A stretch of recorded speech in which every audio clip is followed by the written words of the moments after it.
Hi friends, எவ்வளோ பெரிய நல்லவங்களா இருந்தாலும் தன்னுடைய சுகபோகத்தெல்லாம் விட்டுட்டு இந்த மக்களுக்காக ஏதாவது ஒன்று பண்ணணுப்பா அப்படின்னு சொல்லிட்டு அரசியலில் வந்தாலும் இந்த அரசியல் அவங்களையும் இந்த எல்லா மாதிரியான ஒரு அரசியல்வாதி மாதிரி பேச வச்சிருதோ, களத்தை மாற்றிருதோ அப்படிங்கிற ஒரு நிலைமை தான் நேற்று எனக்கு தளபதி விஜயோடைய இந்த ஸ்பீச்சில் சில இடங்களில் பார்க்க முடிஞ்சிச்சு. அதை பற்றி இன்னைக்கு நம்ம நிறைய பேச வேண்டியிருக்கு. தம்பனையில உங்களுக்கு பார்த்துருப்பீங்க, ஆதவர்ஷாவுக்கு ஒரு 10 விமர்சனமும் கொடுக்க வேண்டியிருக்கு. என்ன பொறுத்த வரைக்கும் தப்பு தான், யாருக்கு பண்ணாலும் தப்பு தான். அது நமக்கு பிடிச்சவங்க, நமக்கு பிடிச்ச கட்சியில் இருக்காங்க அப்படின்லாம் பார்க்க மாட்டேன். ஏன்னா நம்ம மற்றவங்க நம்ம விமர்சிக்கும்ல, அதே மாதிரி நம்மளுக்கு அது தப்பு தெரியும் போது அதை நம்ம விமர்சிப்போம். ஸோ அப்படிதான் நீங்கள் வீடியோ ஃபுல்லாக பாருங்க, ஓகேவா? பார்த்துட்டு இந்த நான் பொருளாதாரம் விமர்சிக்கிறத நீங்கள் விமர்சிங்க. அது உங்களுடைய கடமை. கமெண்ட் போடுறது, விமர்சிக்கிறது என்னுடைய கடமை. நான் எனக்கு பிடிச்சவங்க என்ன பார்க்குறவங்களுக்கு ஒரு நல்ல அரசியலை கடத்தணும். எனக்கு முடிஞ்ச அளவுக்கு என் மனசுல பேசணும்னு நினைக்கிறேன். அதை நான் பேச நினைக்கிறேன். நேற்று ஒரு சில இடத்துல விஜய் அவருடைய அந்த பேச்சுக்கு நான் நேற்று பார்த்தீங்கன்னா எப்பவுமே விஜய் பேசுறதுக்கு அப்புறம் அது ஒரு கூஸ் பம்பில் நான் பேசுவேன். அதை நான் பேசியிருந்தேன். சில இடங்கள்ல பார்த்தீங்கன்னா டீகோட் பண்ணி சில இடங்களுக்கு பார்த்தீங்கன்னா நான் ஒரு பதில் விளக்கம் கொடுக்கணும். ஏன்னா எனக்குன்னு பார்த்தீங்கன்னா ஒரு நண்பர் வட்டம் இருக்குல்ல, ஸோ அதுலேயுமே பார்த்தீங்கன்னா சில பேர் நேற்று நம்மகிட்ட ஃபோன் பண்ணிட்டாங்க, இதை பற்றி நீங்கள் பேசலையா, சரியா நீங்கள் அப்படி தாண்டி விட்டா போயிட்டீங்களா, எப்படி இது கரெக்டா அப்படின்ட்டு. என்ன பாயிண்ட்னு கேட்டிங்கன்னா, அதாவது நேற்றுல உங்களுக்கு தெரியும் சோசியல் மீடியாவில் ஒரு களம் மாறிட்டு இருக்கு. அதாவது இதுவரைக்கும் தேவைக்கட்டு திமுக அப்படின்னு இருந்த களம் இப்போ தேவைக்கட்டு அதிமுகன்னு போகுது. இது சரியா? இந்த போக்கு சரி கிடையாது, தமிழை வச்சுக்கிறதுக்கு. இந்த களம் எப்போ இருந்து மாறிச்சு அப்படின்னு கேட்டிங்கன்னா, நேற்று தளபதி விஜய் அவர்கள் சொன்ன அந்த வார்த்தையிலிருந்து தான் மாறுது. அதான் கேட்டிங்கன்னா, இதுவரைக்கும் தளபதி விஜய் அவர்கள் அதிமுகவை எந்த இடத்துலையுமே விமர்சிக்கல. அது களத்திலே இல்லப்பா அப்படின்னு சொல்லியிருக்காரு. பெருசாக அதை விமர்சிக்க வேண்டிய எங்களுக்கு அவசியமே கிடையாது. ஏன்னா அதான் அதிகாரத்தில் ஆட்சியில் இல்லாத கட்சி நாங்கள் ஏன் விமர்சிக்கணும் அப்படின்னு கடந்து போயிருக்காங்க. ஆனால் நேற்று பேசும்போது முதன்முறையாக ஊழல் சக்தி அகற்றப்பட வேண்டும் அப்படின்னு சொல்லி அதிமுக மறைமுக விமர்சிக்காரு. ஸோ இப்போதான் இதுதான் பார்த்தீங்கன்னா பெரிய ஒரு இதாக இருக்கு. இதுவரைக்கும் அமைதியாக இருந்த அதிமுக களத்தில் இல்லாத கட்சி சொல்லும் போது கூட வேற ஒருத்தவங்க விமர்சிச்சாங்க.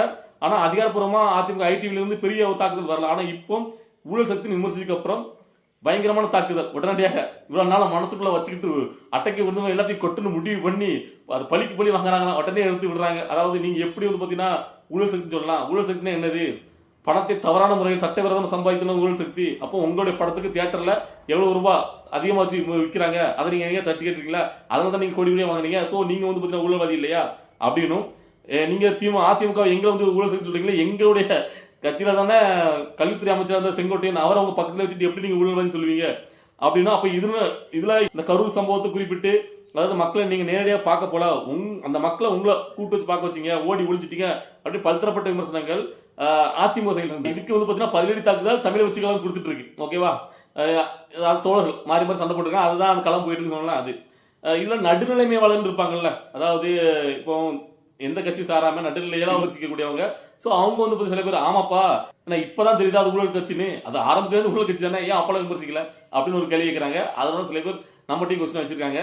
ஸோ நான் அதை சொல்றேன். ஸோ அதான் நான் முதல்ல சொல்லியிருந்தோம்ல, எவ்வளவு பெரிய நல்லவங்களா இருந்தாலும் இந்த அரசியலுக்குள்ள வந்த உடனே அரசியலுக்குள்ளே உண்டான ஒரு சில அரசியல்களை பண்ண வேண்டி இருக்கு. அந்த இடத்துக்கு தள்ளப்படுறாங்க. அதுலதான் விஜய் நேரத்து பேசுனது. அவர் ஒன்றும் முன்ன பின்ன மாத்தி பேசல. என்ன இதுவரைக்கும் பெருசா விமர்சிக்காத அந்த அதிமுக இன்னைக்கு கூடுதலா விமர்சிக்காரு, அவ்வளவுதான். அது ஒரு பெரிய தப்பா, என்னப்பா கொள்கை எதுவும் சொல்லிட்டாரு அது கூட போய் கூட்டி வச்சு அப்படிங்கிற அளவுக்குலாம் கிடையாது, ஓகேவா? இதை லைட்டா விமர்சிச்சாரு. இப்ப அதுக்கு என்ன காரணங்கிறதா இப்ப எல்லாரும் கேட்கறதுன்னு நான் சொல்றேன். அதாவது பாத்தீங்கன்னா, இவ்வளவு நாளா அதிமுக உண்மையிலே ஒரு பொருட்டாவே கிடையாது. அது டம்மியா தான் இருந்துச்சு. அதாவது பிஜேபி கூட்டணியில் இருந்தாலும் அது மக்கள் பெருசாக கண்டுக்கல. எப்ப தெரியுமா அதிமுக வலுவடைஞ்சு? நான் உங்களுக்கு சொன்னோம்ல, கடந்த ஒரு மாதமா விஜயபுரம் எந்த ஒரு ஆக்டிவிட்டியும் பண்ணாம அரசியல் சம்பந்தமா எதுவுமே பார்த்தீங்கன்னா அமைதியா இருக்க டைம்ல அந்த ஜனநாயக படம் வெளியீடு பிரச்சனை, சிபிஐ விசாரணை, இந்த டைம் கூட ஒரு மாதம் அமைதியா போயிட்டு, இந்த சமயத்துல தான் அதிமுக வலுப்படுத்திட்டு. எப்படி டிடிவி தினகரன், அன்புமணி ராமதாஸ் போய் அங்க போய் சேர்ந்தாங்கல்ல, அதனாலதான் அதுல அதிமுக திமுக நிகர கூட்டணி பலமா நிக்குது. ஸோ இப்போ அந்த கூட்டணி பலமா நிக்க போய் விஜயவல் கண்ணுக்கு அது கூட்டி கொஞ்சம் ஒரு பலமா போற மாதிரி தெரியுது. அதனால அது விமர்சனத்துக்கு உள்ளாக்கி ஆகணும், விமர்சனம் பண்ணியாக வேண்டிய கட்டாயத்துக்கு விஜய் தள்ள போறாரு, அதையும் அடிக்கணும் அப்படின்ட்டு அதனால விமர்சிக்கிறாங்க. இது வரைக்கும் அது பெருசா கண்டுக்கப்படாம அது ஒரு பலமே கிடைச்சு. இப்போ அதுக்கும் தமிழை வச்சுக்கள் சைட்ல எடுத்து, ஏன்னா ஒட்டுமொத்தமா விஜய் ஒரு சைட்ல பாத்தீங்கன்னா இப்ப எந்த ஒரு பேச்சுவார்த்தையும் இப்போ பாத்தீங்கன்னா டிடி தினகரன் கூடயோ அன்புமணி கூட எல்லாம் பேச்சுவார்த்தை நடத்தாம இருந்தாங்க அப்படின்னு சொல்ல முடியாது. ஏன்னா அதுக்கு எப்பயுமே ஒரு கட்சியில கூட்டணி பேச்சு நடத்துக்கிட்டே அடுத்தடுல ஆலோசிச்சிருப்பாங்க. அவங்க மூலியமா பேச்சுவார்த்தை நடந்துட்டு தான் இருக்கும். ஃபைனலாகும் போது தலைவர்கள் பார்த்தீங்கன்னா அதை பத்தி பேசுவாங்க. ஏன்னா விஜயாவில் பார்த்தீங்கன்னா ஆட்சியில் அதிகாரத்தில் பங்குன்னு சொன்னாரு. அந்த வகையில அதிமுக ஒன்றும் இல்லாம ஆக்கிட்டு இன்னொரு அதிமுகவாக டிவிக்கு உருவாகுங்கிறது தான் கடந்த ஒரு மாசம் முன்னாடி வரைக்கும் அதுல தான் போயிட்டு இருந்துச்சு. ஸோ கடைசி நேரத்தில் தான் பார்த்தீங்கன்னா அப்படியே எல்லாமே மாறி போச்சு. ஸோ அந்த இடத்துல தான் இப்போ பார்த்தீங்கன்னா அதிமுகவை விஜய் அவர்கள் விமர்சிக்க வேண்டிய கட்டாயத்துக்கு உள்ள தள்ளப்படுறாரு. புரிஞ்சுக்கணும்னு நினைக்கிறேன். புரியுதுல்ல?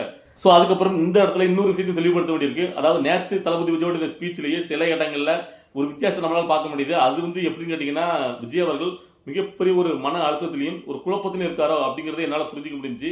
எனக்கு பார்க்கும்போது அவர் மேல ஒரு பரிதாபம் தான் எனக்கு கூடுதலாக வருது. ஒரு மனுஷன் ஏதாவது ஒரு நல்லது பண்ணு வந்து, ஏன்னா அவர் சுகமாக நடிச்சிட்டு இருக்காமல மற்றவங்க மாதிரியே.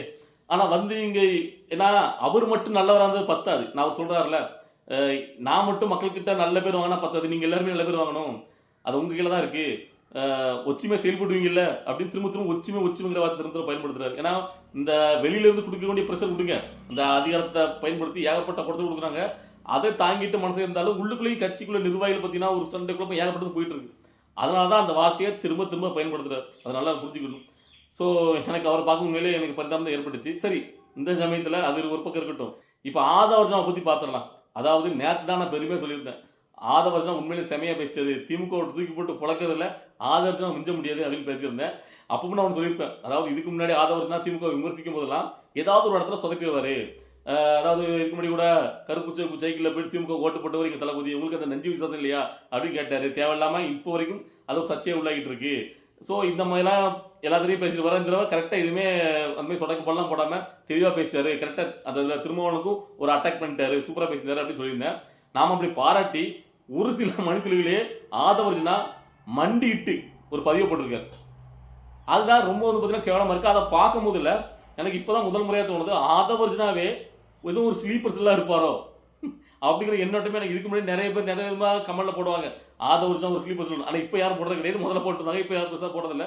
ஆனால் நேற்று அவருடைய ஸ்பீச்சை கேட்டு இன்னைக்கு அவர் வந்து பதிலடியாக மண்டிட்டு ஒரு ட்விட்டர் பதிவு போட்டுக்கும் போது தான் என்னையா நடக்குது அப்படிங்கிறது எனக்கு தோணுச்சு. என்னன்னு கேட்டிங்கன்னா, நேற்று அவர் பேசும்போது திருமாவளவனை அட்டாக் பண்ணி, அதாவது விடுதலை சிறுத்தை கட்சியில் எல்லாரும் இந்த பக்கம் வந்துட்டாங்க, அங்கே அண்ணனும் ஒரு 20 பேர் தான் இருக்காங்க, அவ்வளோதான் அப்படின்னும் திமுக திருமாவளவன் அவர்கள் வந்து பார்த்தீங்கன்னா ஒரு அடியால தான் பயன்படுத்திட்டு இருக்கு அப்படின்னு பேசியிருந்தார். ஸோ இப்போ என்னாச்சு தெரியல, உடனே ஒரு 2-3 மணித்துக்குள்ளே பார்த்தீங்கன்னா ஒரு பதிவு அதில் என்ன பண்ணிருக்காருன்னா, என்னுடைய அருமை விசிக தோழர்களுக்கு நண்பர்களுக்கு நான் வந்து பார்த்தீங்கன்னா தவறுதலால அண்ணனை எதுவுமே பேசலை, அண்ணனுடைய அந்த ஆட்சி அதிகாரத்தில் பங்குறத அவரே மாதிரியே நானும் வழிகொண்டு பின்பற்றுறேன், நான் சொன்னதை திமுக இங்கே திருச்சி உங்களுக்கு கொண்டு போய் சேர்த்துட்டு அதனால அதுக்குண்டான விளக்கத்தை கொடுக்க வேண்டிய கடமைப்பட்டிருக்கேன். நான் வந்து அண்ணாட்ட 20 பேர் தான் இருக்காங்க சொன்னால, அது வந்து என்னன்னு கேட்டீங்கன்னா அந்த 20 பேர் தான் திமுகவுடைய கைக்குலிகளாக செயல்பட்டு ஒரு ஸ்லீப்பர்ஸ் எல்லாம் இருந்து அண்ணனை நம்ம கூட வரவிடாம திமுகவுக்கு வந்து இழுத்துட்டு இருக்காங்க. ஸோ அப்படிப்பட்ட 20 பேர் இருக்காங்கன்னு சொன்னேன் தவிர ஒட்டுமொத்தமாக அண்ணன் கூட 20 பேர் இருக்காங்கன்னு சொல்லலை அப்படின்ட்டு ஒரு விளக்கத்தை கொடுத்துருக்காரு ஆதவர்ஜனா. இதை பார்த்ததுக்கு அப்புறம் தான் எனக்கு தோணுச்சு, இந்த புழைக்கிறதுக்கு ஏன் நேற்று வீரவசனம் பேசணும், இல்லை நான் தெரியாமல் கேட்குறேன். எப்படி நம்ம வந்து பார்த்தீங்கன்னா டிடி தினகரனை, அதாவது 10 தோழி பழனிசாமி கூட ஒருபோது நாங்கள் போக மாட்டோம், அப்படி போகிறதா நான் தூக்கு போட்டு சாகனாரோ அவரை நம்ம எப்படி நம்ம விமர்சனம் பண்ணோம், ஏன் இப்போ தூக்கு போடாமல் இருக்கீங்கன்னு கேட்டோமோ அதே மாதிரி தான் நான் ஆதோஜனை கேட்குறேன், ஏன் இந்த பிழப்பு டிடி தினகராவது 1 மாதம் ஆகிடும் நினைக்கிறேன் பேசி, நீங்கள் என்ன நேற்று பேசிட்டு அதுவும் இன்னைக்கு 24 மணி நேரத்துக்குள்ளே இப்படி மாற்றி வந்து நான் அப்படி பேசலை அப்படின்னு சொல்லிட்டீங்கன்னா அது என்ன அருமை தோழர் விசிக தோழர்கள் அப்படி பேசினா அப்போ இன்னும் என்னன்னு சொல்லிட்டீங்க, இன்னுமே நீங்கள் வந்து பார்த்தீங்கன்னா விசிகோட ஆளாக தான் நீங்கள் தமிழ் வச்சுக்கிறதுல இருக்கீங்களா, எப்படியாவது தமிழ் வச்சுக்கிறதுக்குள்ள விசிக கொண்டு வரணும்னு அதுபாடுபட்டு இருக்கீங்களா, எனக்கு புரியல. எனக்கு இவரே வந்து பேச்சலே, ஏன்னா ஏன் இதை நான் இப்போ முன்னிறுத்தி பேச கேட்டீங்கன்னா நல்லா ஒன்று புரிஞ்சுக்கணும், நமக்கு ஒன்றும் பார்த்தீங்கன்னா விசிகே மேலே வந்து பார்த்தீங்கன்னா எந்த ஒரு எதிர்மறை எதுவும் ஒரு இதுவும் கிடையாது. எனக்கு என்ன கேட்டீங்கன்னா திமுகவுக்கு முரட்டு முட்டா திருமாவளவன் கொடுத்துட்டு இருக்காரு, அந்த மக்களுக்கு ஒரு பிரச்சனை வரும்போது கூட அந்த மக்கள் பக்கம் நிற்காம திமுக பக்கம் நிற்காரு, ஒரு அடிமத்தனமாக ஒரு முட்டு கொடுத்துருக்காரு, அது மட்டும் தான் திருமாவளவன் மேலே விமர்சனம். மற்றபடி எனக்கு அவர் மேலே எந்த ஒரு விமர்சனம் கிடையாது. நல்லா புரிஞ்சுக்கல, எப்படி எல்லா கட்சியும் நம்ம விமர்சனம் பண்ணுறோம் அதே மாதிரி தான். அது மட்டும் இல்லாமல் கூடுதலாக விஜயவால் பயங்கர விமர்சனம் பண்ணுறாரு, RSS பாஜக கை கூலி நீங்கள் அவங்களே சிறப்பட்டு தான் இருக்கீங்க அப்படி இப்படி ஏகப்பட்ட விமர்சனம் வைக்கிறார். அப்படி விமர்சனம் வச்சதுக்கு அப்புறமும் ஏன் வந்து பார்த்தீங்கன்னா ஆதவர்ஜனா இப்படி வந்து ட்வீட் போட்டு அவருக்கு ஒரு விளக்கத்தை கொடுக்கணும். அப்போ அங்கிருந்து உங்களுக்கு நேரடியாக கான்டாக்டில் யார் இருக்கா, யார் உங்களுக்கு விமர்சனம் பண்ணுறா, யார் உங்களை பயமுறுத்தினா, எனக்கு புரியல. நீங்கள் இப்போ பதில் கொடுக்க வேண்டிய அவசியமே கிடையாது, நீங்கள் தெளிவாக தானே பேசுறீங்க ஆதவர்ஜனா, அதுக்கப்புறம் உட்காந்து இவ்வளோ நேரத்துக்கு நீட்டி முளைக்கு இவ்வளோ பெரிய ஒரு பதிவை நீங்கள் போடுறீங்கன்னா அப்போ இன்னுமே தலைமை வந்து பார்த்தீங்கன்னா என்ன நினைக்குது, அப்போ தமிழ் வச்சுக்கிறது தலைமையே வந்து பார்த்தீங்கன்னா விடுதலை வரணும்னு வேண்டிட்டு இருக்கீங்களா, இதுக்கப்புறமும் விடுதலை உள்ளே கொண்டு நினச்சிங்கன்னா அப்போ உங்களை மாதிரி என்ன சொல்ல முடியும். நான் டேரெக்டாக ஓப்பனாக பேசுகிறேன், அதாவது பார்த்தீங்கன்னா விடுதலை சிறுத்தை திருமாவளவன் எந்த அளவுக்கு விமர்சனம் பண்ணுறாரு, விஜய் அவர்கள் இப்போ வரைக்கும் விமர்சனம் பண்ணிருக்காரு. ஆனாலும் இவங்க வந்து பார்த்தீங்கன்னா எனக்கு இது எப்படி தான் இருக்கு, சீமான் இப்படி தான், அதாவது திருமாவளவன் சீமானா நீ என்ன அண்ணன் சொல்ல போய் தான் நான் அவன் தம்பின்னு சொல்றேன்னு பயங்கர விமர்சிப்பார். ஆனா சீமான் எல்லாம் தொடச்சு போட்டு எங்க அண்ணன் திருமாவளவன், எங்க அண்ணன் திருமாவளவன் தான் பார்த்த பெரியாரு அப்படிப்பாரு. ஸோ அந்த மாதிரி தான் ஆதவர்ஜனா இங்கே தமிழ் வச்சுக்கிறதுல உட்காந்துக்கிட்டு எல்லாருமே விசிக தோழர்களே அப்படின்னு போட்டு பயங்கரமா நட்புறவுல அவங்க இந்த பக்கம் வரவே இல்லை. அவங்க அங்க வந்து விமர்சனம் பண்ணிருக்காங்க. அதுக்கப்புறம் என்ன நீங்க வந்து பதில் கொடுக்கீங்க? நீங்க தான் சொல்லிட்டீங்க அங்க இருக்க எல்லாருமே இங்க வந்துட்டாங்க அப்படின்ட்டு. என்ன இது நிலைப்பாடா இருக்கு? ஒரே நிலைப்பாடுல இருக்கு. இல்ல ஏன் இந்த மாத்தி மாத்தி? இல்ல அன்னைக்கு இப்படிதான், அதாவது திமுக போட்டு கரெக்டா பிறந்திருக்க சமயத்துல உங்களுக்கு நன்றி விசுவாசம் இல்லையா? எங்க அண்ணன் கருப்பு துப்பு சைக்கிள் வந்து உங்களுக்கு ஓட்டு போட்டார் இல்லையா அப்படின்ட்டு. நாம அது வரைக்கும் அது வந்து யதார்த்தமான செய்ய தான் நினைச்சிட்டு இருந்தோம். எப்ப இவர் சொன்னாரோ அதுக்கு விஜயவால வேற அமைதியா இருந்தா ஆகணும். அவர் எந்த மதிப்பு தெரிவிக்கல. அப்போ நம்ம எல்லாருக்கும் ஆமா இது கூட ஒரு இதா இருக்குமோ. அப்ப நீங்க எல்லாம் சேர்ந்தா திமுக ஓட்டு போட்டு திரும்ப தேர்ந்தெடுத்து இப்ப என்ன திமுக கெட்டன்னு சொல்லும் போது இந்த மத்தவங்க விமர்சிக்கிறதெல்லாம் அப்ப என்னன்னு கேட்க வேண்டிய நிலைமைக்கு நம்ம வரோம். ஸோ இன்னும் எனக்கு என்னன்னா விஜயவர்ல மனசுல இந்த மக்களுக்கு ஏதாவது ஒன்று மாசத்துக்கு கொடுக்கணும், ஒரு நல்லது பண்ணுங்கிற எண்ணம் உண்மையிலே இருக்கு. அது அவருடைய மனசுலயே அந்த உள்ளத்தை அகத்தை தெரியும்ல, அதோட பேச்சே தெரியுது. நான் வந்து ஒரு துட்டு வாங்க மாட்டேன், கரை பிடியாத கை. ஆனா அதை எப்படி செயல்படுத்துறது, அதை யார் கூட பக்கத்தை வச்சு செயல்படுத்துறதுங்கிறதுல ஒரு குழப்பத்துல ஒரு அரசியல் போயிட்டு இருக்கோ அப்படிங்கிறது நிலைப்பாடு தான் எனக்கு இப்போ தோணுது.